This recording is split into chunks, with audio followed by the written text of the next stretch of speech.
Halo, selamat pagi pemirsa. Bagaimana kabarnya hari ini? Senang sekali rasanya bisa berjumpa lagi di program Ayo Sehat tentunya dengan sejumlah informasi dan juga inspirasi seputar dunia kesehatan. Untuk terus mengetahui informasi kesehatan, pemirsa juga bisa memfollow Instagram Ayo Sehat di @ayosehat_kompas.tv.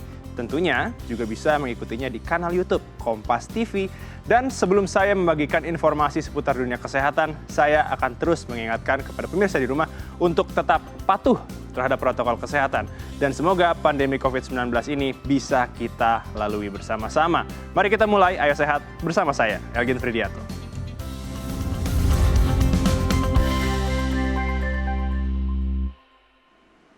Pemirsa, tentu kita semua pernah meminum obat, terutama kalau lagi sakit. Ada obat yang bisa kita beli langsung secara bebas, ada juga yang harus menggunakan resep dokter. Tapi, tahukah pemirsa obat harus digunakan secara rasional? Apakah itu? Dan adakah dampaknya jika obat digunakan secara tidak tepat? Sebelum saya membahasnya bersama dokter spesialis penyakit dalam, mari kita simak informasi berikut ini.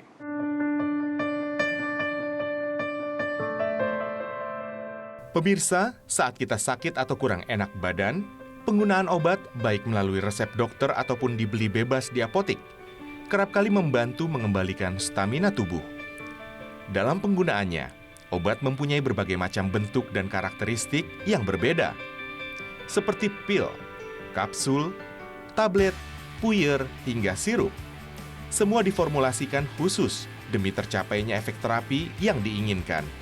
Namun tahukah Anda, penggunaan obat harus dilakukan secara rasional. Apakah itu?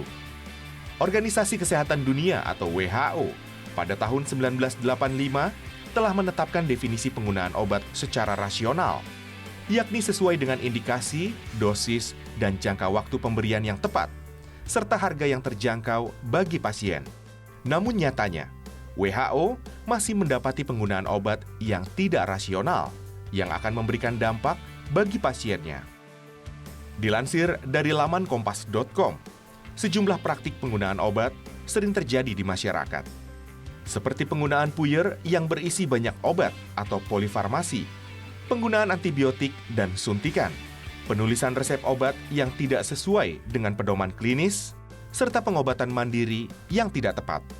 Sejumlah dampak buruk atau kerugian pun dapat mengintai pasien. Di antaranya, efek samping obat dan kesalahan pengobatan yang membahayakan tubuh, resistensi terhadap antibiotik, kurangnya kepercayaan masyarakat kepada tenaga kesehatan, serta membuang biaya yang tidak diperlukan. Salah satu dampak buruk penggunaan obat yang salah adalah resistensi antibiotik, yakni kemampuan bakteri untuk hidup dari efek serangan antibiotik. Akibatnya, efektivitas obat yang dimaksudkan untuk membunuh bakteri atau virus akan berkurang.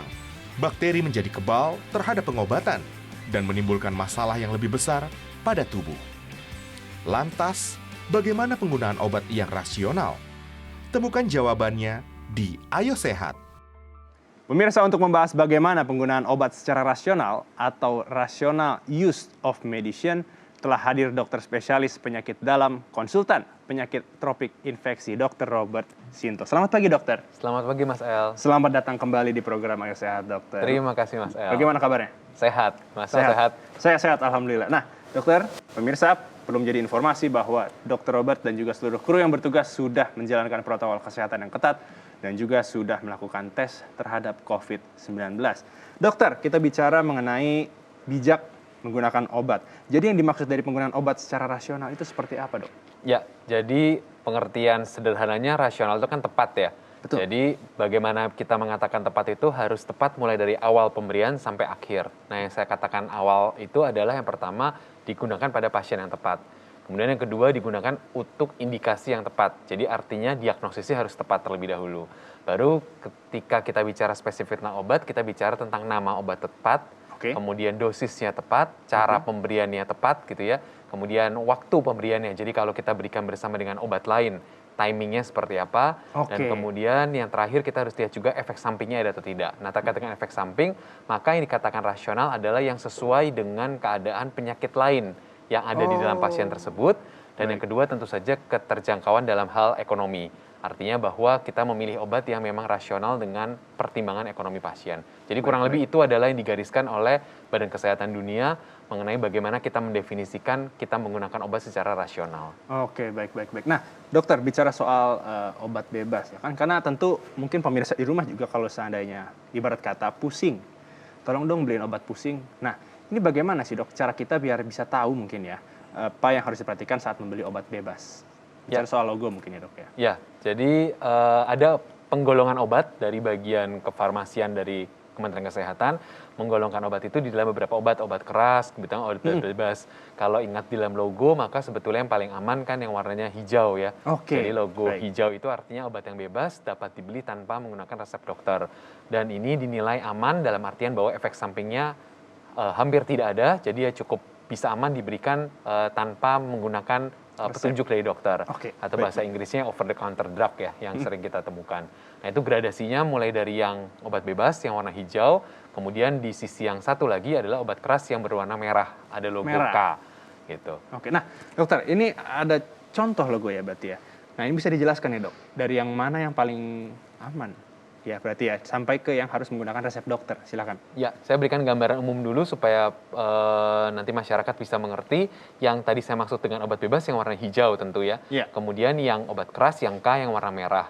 Nah, di antaranya itu ada yang warna biru sebetulnya. Biru itu sebetulnya obat bebas, masih bisa dibeli tanpa resep dokter. Tapi harus hati-hati dalam pemanfaatannya. Nanti biasanya di kotaknya akan dituliskan misalnya tidak untuk diminum atau hanya untuk kumur. Artinya bahwa kalau memang tertelan ya dia akan mengakibatkan efek samping berat gitu ya. Jadi ada penanda khususnya untuk yang menjelaskan kotak yang menggunakan label warna biru. Nah, kemudian yang paling terakhir ya yang bentuknya ada tanda cross gitu ya di tengah, itu adalah golongan narkotika. Jadi ya memang hanya bisa diberikan dengan menggunakan resep dokter karena risiko ketergantungan ada, risiko penyalahgunaan ada. Nah, di antaranya yang lain, 1, 2, 3, nomor 2, nomor 3, nomor terakhir, itu menggambarkan jamu, kemudian obat herbal terstandar, dan fitofarmaka. Gitu. Nah, bagaimana dengan dosis yang tepat untuk meminum obat dok? Terutama mungkin bagi penggunaan obat sirup, takaran yang sesuai, seperti apa? Ya, jadi pengertian penggunaan takaran itu kan kita mengikuti aturan Belanda dari zaman dahulu yang kemudian terjemahkan ke Indonesia. Jadi contohnya sendok makannya kita itu ada beda dengan sendok makan di Eropa gitu kan, ukuran dimensinya. Sehingga sebetulnya akhir-akhir ini atau sudah lama ya mereka besar, sendok makan kita mungkin ya bisa ukuran 2 kali sendok makan kita. Luar biasa ya. Sehingga yang penting buat kita adalah mencantumkan kalau nanti dokter masa sekarang ini akan diajarkan untuk menuliskan resep dalam bentuk cc. Jadi misalnya 3 kali 5 cc, itu kan lebih precise ya. Dan kalau lihat sekarang sirup-sirup itu di tutupnya itu sudah ada ukuran yang memang ada 5 cc, kemudian 10 cc. Jadi diharapkan menggunakan cc tersebut supaya lebih akurat. Baik. Nah dokter, tapi sebenarnya ada batasannya nggak sih sampai kapan diperbolehkan untuk mengkonsumsi obat bebas di pasaran, dan benarkah ada kesalahan umum yang dilakukan saat minum obat? Nah, tapi jangan dibahas dulu dok, kita harus jeda sejenak. Pemirsa, jangan beranjak dulu. Ayo Sehat akan segera kembali. Usai jeda.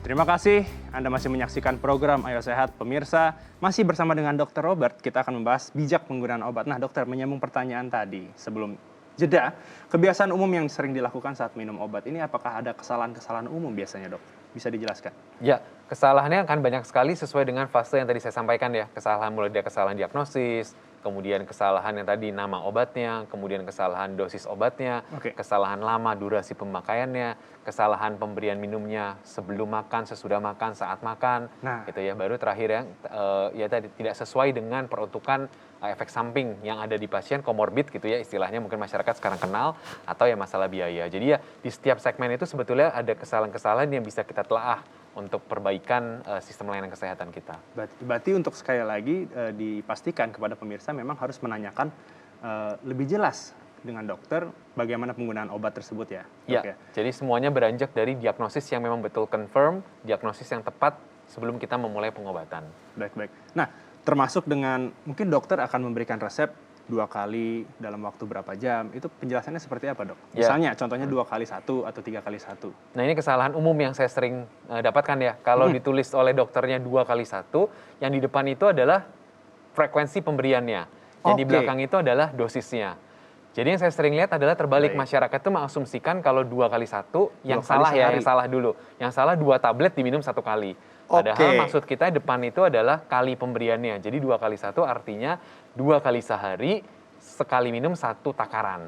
Baik. Gitu. Untuk jamnya itu tergantung dari dokternya berarti ya, Dok ya? Ya, jadi untuk penyakit lain sebetulnya selain berkaitan sama infeksi, maka sebetulnya kita akan menyesuaikan kalau 3 kali jangan sampai mengganggu tidur pasien. Jadi misalnya bangun pagi, kemudian makan siang, makan malam. Tidak perlu dibagi rata 8 jam, 8 jam. Nah, tetapi beberapa obat, misalnya antibiotik, yang kita berhadapan dengan kuman lain atau makhluk hidup lain yang butuh waktu precise untuk bisa dibunuh sebelum dia berkembang lagi. Nah, kita butuh waktu yang lebih precise. Kan tentu pemirsa juga jika menerima resep dari satu penyakit, jika sudah sembuh dan resep ini ternyata ingin disimpan, apakah ini juga akan berlaku sama saat dia akan sakit dengan di lain waktu mungkin ya, Dok ya? Bagaimana? Ya, jadi memang untuk banyak obat yang tadi golongan warna hijau gitu ya, yang Ya. kemudian kebetulan diresepkan oleh dokter, kalau memang ada keluhan yang dialami, mau diulang kembali konsumsinya, maka sebetulnya masih wajar untuk diberikan. Masih Tapi wajar. hati-hati bahwa Oke. tidak semua penyakit dengan gejala sama, penyebabnya sama. Saya ambil contoh, hari ini saya datang berobat karena saya demam tifoid gitu ya. Saya diberikan antibiotik A, gejalanya demam. 1 bulan lagi saya datang demam karena hal yang lain. Belum tentu kan demamnya karena demam tifoid. Saya mengulang resep yang diberikan oleh dokter sebelumnya untuk demam tifoid, maka saya akan overuse terhadap obat yang diberikan oleh dokter sebelumnya. Oh, berarti ini termasuk juga dengan yang sudah diresepkan oleh Ya, dokter ya, betul. jadi kalau begitu harus dipilah dahulu untuk obat-obat yang sifatnya umum atau obat yang sifatnya bebas, kalau mau diulang masih dimungkinkan. Tetapi kalau ada obat keras yang diberikan oleh dokter sebelumnya, maka harus sangat berhati-hati untuk mengulang pemberiannya tanpa advice dari dokter. Oke, baik. Mana dokter bicara soal menyimpan obat ya mungkin ya, atau antibiotik, baik itu sirup maupun tablet. Ini apakah ada tempat khusus ya kita bicaranya? Harus terhindar dari sinar matahari atau mungkin di suhu berapa? Taruh di kulkas mungkin. Bagaimana, Dok, penjelasannya? Ya, jadi untuk penyimpanan obat yang pasti harus dilihat pertama adalah durasi kadaluarsa. Jadi Oke. jangan sampai kita menyimpan obat kemudian dia jadi kadaluarsa. Karena itu saya ambil contoh paling umum kan antibiotik ya. Betul. Antibiotik itu tidak untuk disimpan karena antibiotik ya harusnya kalau dibutuhkan diminum dikonsumsi sesuai dengan anjuran, selesai, tidak ada sisa yang perlu disimpan. Benar. Kalau memang dibutuhkan ya silakan konsultasi kembali untuk mendapatkan resep antibiotik dan minum antibiotik yang sesuai. Nah, kalau memang ada obat-obat lain yang bisa disimpan, lihat dulu di dalam kemasannya bagaimana cara penyimpanannya. Saya ambil contoh untuk beberapa obat yang harus disimpan di kulkas.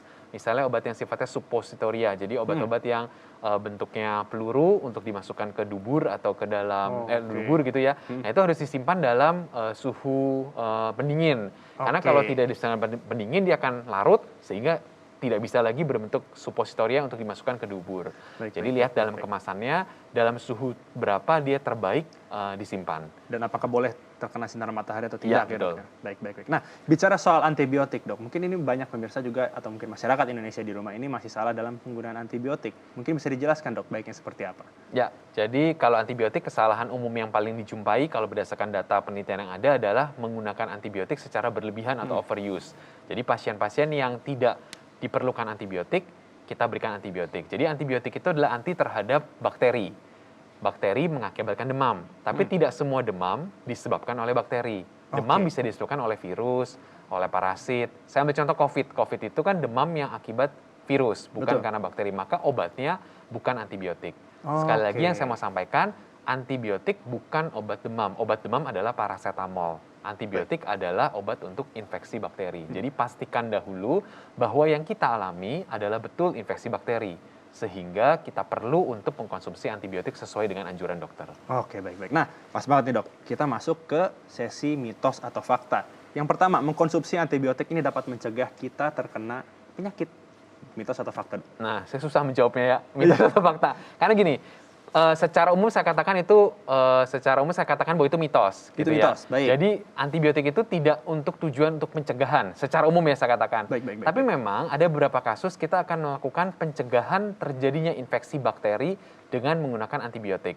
Gitu. Tapi secara umum jangan pernah kita berpikir bahwa saya mau pergi jalan-jalan supaya saya tidak terkena batuk pilek, maka saya konsumsi antibiotik. Nah, itu penggunaan yang salah. Gitu ya. Ada sekelompok kecil yang akan dibutuhkan untuk pencegahan pada kasus-kasus tertentu, misalnya ada kelainan katup jantung, pasiennya mau dilakukan operasi, cabut gigi, maka kita akan memberikan antibiotik untuk mencegah infeksi. Tapi nggak berlaku bahwa semua orang mau cabut gigi harus perlu minum antibiotik untuk mencegah infeksi tersebut. Gitu ya. Jadi saya agak susah tadi menjawabnya karena ya tadi tidak clear cut bahwa ini adalah fakta. Tapi kalau saya bilang ini sebagai fakta, nanti semua orang akan mengkonsumsi antibiotik. Jadi lihat kasus per kasus. Tapi secara umum kita sangat jarang menggunakan antibiotik untuk tujuan pencegahan pada kasus secara umum. Oke, baik. Nah, berikutnya nih dok, antibiotik adalah obat dari segala penyakit. Mitos atau fakta, dok? Nah, itu pasti mitos lah ya. Jadi ya apalagi batuk pilek ya. Penelitian itu kan yang paling sering kan overuse itu kan pada kasus batuk pilek atau demam ya. Padahal ada penelitian besar ribuan pasien yang dilakukan di Eropa dan di Amerika menunjukkan bahwa orang batuk pilek dikasih obat antibiotik dan tidak dikasih antibiotik, ternyata efek kesembuhannya tidak berbeda, durasi kesembuhannya. Malah justru yang diberikan antibiotik, efek sampingnya muncul lebih banyak dibandingkan yang tidak diberikan antibiotik. Gitu. Jadi sebetulnya dia tidak merupakan obat untuk segala jenis penyakit yang ada di muka bumi ini. Baik. Nah, dokter, sebenarnya dampak jika kita mungkin salah dalam minum obat atau mungkin menggunakan antibiotik itu seperti apa, dok? Tapi kita harus jeda sejenak. Pemirsa, jangan beranjak dulu. Ayo Sehat akan segera kembali usai jeda.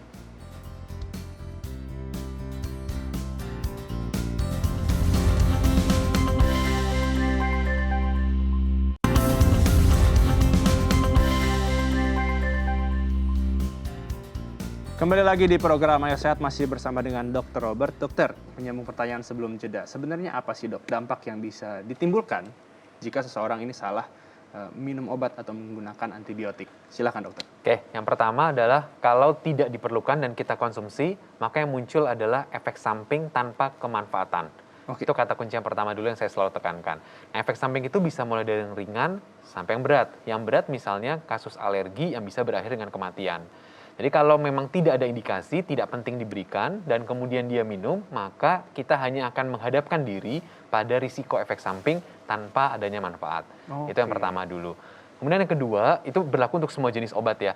Nah, khusus untuk antibiotik ada kekhususannya bahwa kalau kita tidak gunakan secara tepat, maka kita akan berhadapan suatu saat dengan makhluk hidup, mikroorganisme yang kebal terhadap antibiotik-antibiotik yang pernah ada di diri kita. Nah, itu kekhususan lain yang terkait dengan antibiotik yang tidak dimiliki oleh obat-obatan yang lain. Baik. Bicara soal resistensi antibiotik, mungkin bisa dijelaskan nih, dok? Jadi resistensi itu pengertian awamnya adalah kebal. Artinya bahwa kuman yang ada penyebab penyakit itu menjadi kebal terhadap antibiotik yang dia pernah kenal. Nah, salah satu penyebabnya adalah kalau kita berikan antibiotik padahal tidak diperlukan antibiotik tersebut. Saya berikan gambaran singkatnya, tubuh kita itu penuh dengan banyak kuman. Di usus kita penuh banyak kuman. Nah, kuman-kuman itu hidup sejahtera berdampingan satu sama lain, tidak ada yang mendominasi. Tapi ketika orang tidak butuh antibiotik, terus dia minum antibiotik, maka antibiotik itu akan menghabisi sebagian besar dari kuman yang ada di dalam usus kita yang normal. Nah, selebihnya tinggallah 1-2 kuman yang menjadi raja. Nah, kuman itu kemudian berkembang biak menjadi banyak dan dia akan menjadi masalah baru karena dia tidak bisa dibunuh oleh antibiotik yang umum, tetapi dia menjadi tidak punya kompetitor di dalam hidup dalam usus kita. Dan disitulah cerita awal bagaimana terjadi kuman-kuman yang kebal terhadap antibiotik.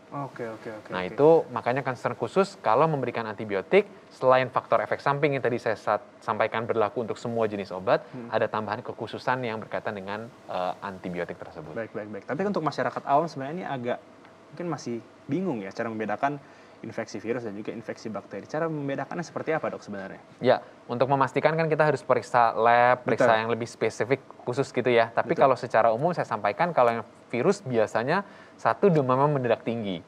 Kemudian yang kedua demamnya biasa akan bertahan terus gitu. Jadi dia bukan turun. Jadi turun dengan obat panas, obat demam, kemudian naik lagi. Turun, demamnya naik lagi. Nah, itu biasanya seperti itu adalah virus. Yang ketiga, gejala umumnya lebih berat. Pegal-pegal, linu, sakit kepala. Jadi itu lebih berat. Nah, kalau arahnya seperti itu, secara umum, maka kemungkinan besar itu adalah demam karena virus. Nah, secara khusus kalau bakteri biasanya step ladder, jadi naik perlahan, tidak langsung mendadak tinggi. Nah, tentu untuk pemeriksaan selanjutnya, kita butuh pemeriksaan fisik yang lebih detail oleh dokter, Betul. kemudian pemeriksaan lab lebih detail, tapi kurang lebih gambarannya membedakan secara kasar tadi onset demamnya, kemudian pola demamnya. Betul. Nah, mungkin dok bisa memberikan imbauan ya, atau mungkin pesan bagi pemirsa Ayo Sehat di rumah, bagaimana sih cara menggunakan atau meminum obat yang rasional dan antibiotik yang bagaimana dok? Silakan. Ya, terima kasih. Jadi kata kunci pertama adalah ingatlah bahwa obat itu adalah bahan kimia yang sifatnya racun. Karena itu kalau tidak diperlukan, jangan minum obat tersebut. Nah, kalau kita memang perlu, tadi ada klasifikasi obat, kalau kita mau membeli obat secara bebas, pilihlah obat-obat yang memang obat bebas, yang warnanya hijau. Baik. Gitu. Tetapi kalau memang kita butuh obat yang lebih spesifik khusus, atau sesudah diberikan obat hijau tersebut tidak memberikan efek yang sesuai dengan kita harapkan, silakan konsultasi dengan dokter untuk dokter bisa memilihkan obat-obat mana yang memang diperlukan sesuai dengan kondisi kesehatan. Baik. Kemudian yang kedua, khusus untuk antibiotik, jangan anggap itu sebagai obat yang suka-suka kita berikan dan menyembuhkan segalanya. Betul. Jadi harus selektif kapan kita tepat waktu untuk mengkonsumsi antibiotik, dan untuk obat apapun, selesaikan minum obat sesuai dengan indikasi, sesuai dengan arahan dokter, supaya kita mendapat hasil optimal tanpa kita perlu mengalami kesulitan yang sama atau penyakit yang sama kalau tidak diselesaikan satu cure terapi tersebut. Oke, baik. Terima kasih Dr. Robert untuk informasinya. Semoga pemirsa Ayo Sehat di rumah ini bisa dengan bijak ya meminum obat dan juga antibiotik di rumah. Sekali lagi saya ucapkan terima kasih untuk waktunya di program Ayo Sehat, dokter. Usai sudah 30 menit saya dan juga Dr. Robert menemani pemirsa Ayo Sehat di program Ayo Sehat kali ini. Tetap saksikan program Ayo Sehat setiap hari Senin hingga hari Jumat pukul 10.30 waktu Indonesia bagian Barat hanya di Kompas TV, independen, terpercaya. Saya Algin Fridianto bersama dengan Dr. Robert pamit undur diri. Ingat, tetap patuhi protokol kesehatan, menjaga jarak, mencuci tangan dan juga menggunakan masker. Sampai jumpa.